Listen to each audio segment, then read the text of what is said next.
Are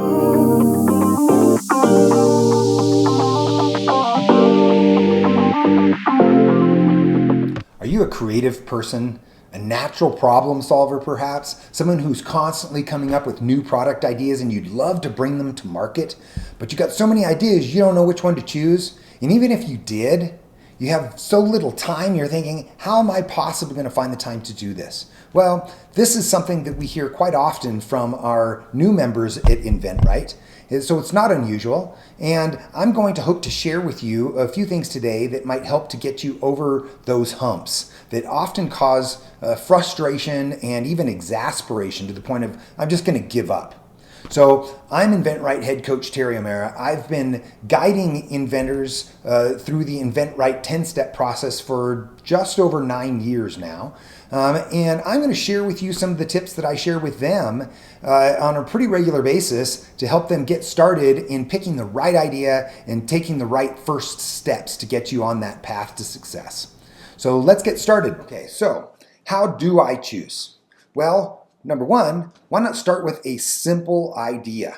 When you're just getting started at this, most everybody comes into it with some particular product idea that they're super excited about. They want to get going. They think it's going to change the world. And that's great. There may be a right time for that, and it may very well do just that.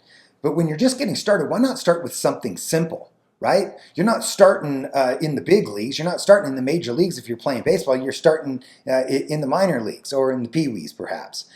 So we're looking to do something similar. Let's start with a simple idea. So what makes for a simple idea? Well, a simple idea is something, number one, that's easy to understand. If there's a product that's going to take me 2 minutes or 3 or 5 or 10 minutes to get across, which often happens when I start working with students. I'll find that we're 10 minutes into our first meeting and they're describing their product and I still don't even really understand what the thing does or what the big benefit of the product is. And that's a tremendously important part of it. You really need to be able to get the benefit across in very short order. Okay, so think 30 seconds or less. Okay, so simple to understand, big benefit. Okay, what are some other things? Manufacturing process. Understanding the manufacturing process a little bit can be really important. Taking a look at similar products in the market or products that might be made similarly, if it's a liquid mold injection type of a product, a plastic product that you find in store shelves, great, go to YouTube and look up how is XYZ made. You'll find that there's an amazing amount of videos on YouTube that show the processes for how pretty much anything is made. So start there, take a look, see what the process is, and that will give you a really good clue as to, is this going to be easy or is this going to be complicated? Something else that's really important is to consider, is it an easy or a seamless transition into the company's product line? You want to make it as easy for the company to say yes to your idea and license your idea as is possible. And if it's something that's going to be tremendously complicated, it's going to cost a whole lot of money, it's going to take a whole lot of time in development, well, they're going to be less likely to say yes to that.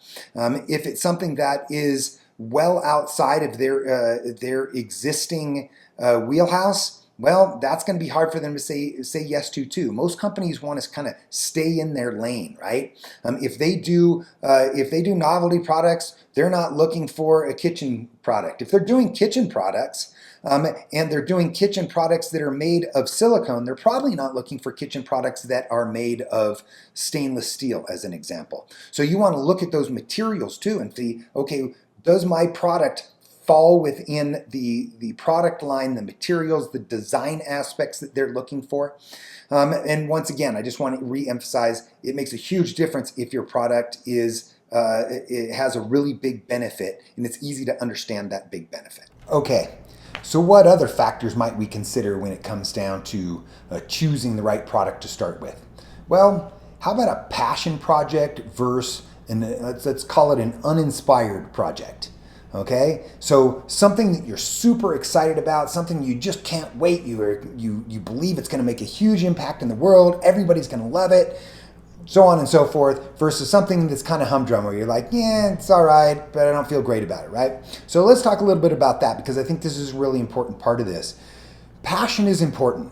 Having a project that you're passionate about is great. It really is. But there are some downsides to that too. So what might those be? The downside to having a product that you're so passionate and excited about is that, number one, it may take more time. It may take more time simply because of the fact that it's very easy to go down a rabbit hole of perfectionism. It's got to be just right. The product's got to be just right. My prototype's got to be just perfect. My sell sheet has to be absolutely perfect. Everything has to be perfect because this is my dream. This is the vision, right? Well, all of that stuff is terrific, but that can be problematic because then you end up with a project that you don't actually get to because it's taking you 2 years and $5,000 to actually get to actually pitching the product. The other thing with a passion project that can be challenging is that I've often seen people that are so excited about their product, and this has happened to me too, quite sincerely, that you're so excited about it, once you start pitching it and you get the inevitable no's, it's gonna happen. And then you get 1 no and 5 no's and 15 no's and 30 no's, and all of a sudden you're just completely deflated. And the person doesn't want to move forward because they're like, but this was the dream, right? I know it was going to work. I believe so strongly. And then it just doesn't happen, or it doesn't happen early, and so they just get completely deflated and they give up.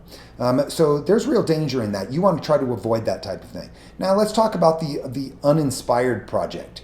The problem with an uninspired project could be that once you get pitching the product and you start getting even a few no's, maybe it doesn't sustain you well enough to even get to 30 no's.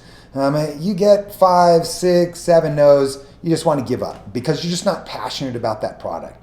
So that can be problematic too. So I think that what you really want to look for is something that is a balance, especially when you're just getting started. Something you're excited about, you really think this would be cool to be in the marketplace, but it's not a massive high and it's not a massive low. You hear this with athletes often, right? You got to kind of keep that even keel. Don't want to get too high, don't want to get too low, want to stay focused on the task at hand. I think that's a very similar situation that you can have when picking your first product.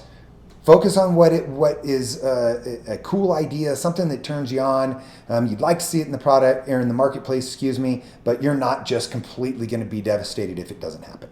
One more thing I want to throw at you in terms of how to choose, and that is I want to talk a little bit about the advantage that you have available to you today that simply wasn't available to even the largest and most powerful companies in the past. And that is that you have your own personal focus group, your own personal consumer focus group at your fingertips. Wow, that is incredibly powerful.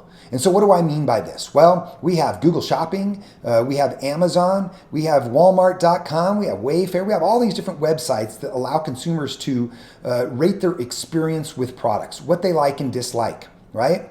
And that is a tremendous advantage that you absolutely must take advantage of. If you're not taking advantage of it, well, then I think you're being foolish, quite sincerely. So what are we looking for when it comes to our personal consumer focus group? Well, I am telling you that most people tend to start with the 5-star reviews and the 1-star reviews. They want to hear what are the things that people love about a product and what are those things they hate about a product.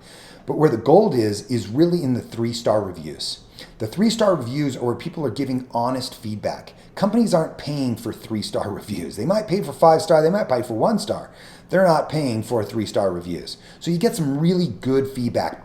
People will say things like, well, the product says it does this and it does do that, but it doesn't do that well. It's cumbersome to engage with. Or the company says it does this and it did that, but it broke in 2 weeks. And you're looking for patterns, you're looking for trends here, positive as well as negative. Right? So if you're finding a negative trend that many people are mentioning, well, great. What an opportunity for you to design your product to solve that problem. And then to deliver the solution to that problem that the company is genuinely well aware of, deliver it to them on a silver platter. That's the type of thing that can allow you to get a deal faster and make your choice easier. Right? But you also want to pay attention to the positive things because those are things you don't want to discard from your product. You want to make sure that you include those aspects of that in your product because consumers are already saying that how much they like that particular aspect. Okay? So, and then the last thing I want to get into here is this. And I save this to the end because I think it's tremendously important. and that is you want to have a strong point of difference for your product.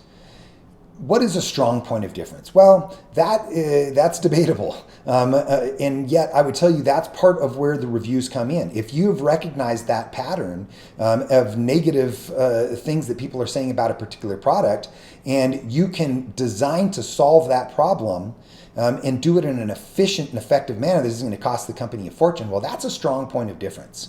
Right? A strong point of difference might be something where the consumer looks at it and goes, wow, that is really interesting. That's going to make my life much more convenient. It's going to make my life so much easier that I'm willing to upgrade and buy that product. Or maybe I've been holding out on buying this particular product. I've had an interest, but I've been holding out because I'm just not sure, is it worth it? Now they see what that strong point of difference is, and they look at that and they go, oh yeah, that makes it worth it, right? So that could be a variety of different things depending on the type of product. A strong point of difference can also be something that's a strong point of difference for the company. Can it be made more efficiently? Can the product be made more efficiently? Can it be made less expensively? Well, that could be a strong point of difference for the company itself and might be enough to get a licensing deal. Okay. Last thing is wow factor. Is it something that makes people go, wow, that is cool. I want that experience. I want to feel that. I want to have that experience with that product. If so, then that could be that strong point of difference that you're looking for. Okay, so I hope that you really enjoyed this video. I hope you got some real benefit from it. And if you liked this video, then please give it a thumbs up. Please leave comments down below. And of course, subscribe to inventRightTV if this is something that you really enjoyed. All right, thank you for being here. Appreciate you spending some time with me. Okay, you've got this great idea and you need a little help, and we're going to help you. We're going to give away $25,000 in prizes to help you license your ideas to companies at inventRight. So how does this all work? It's pretty simple.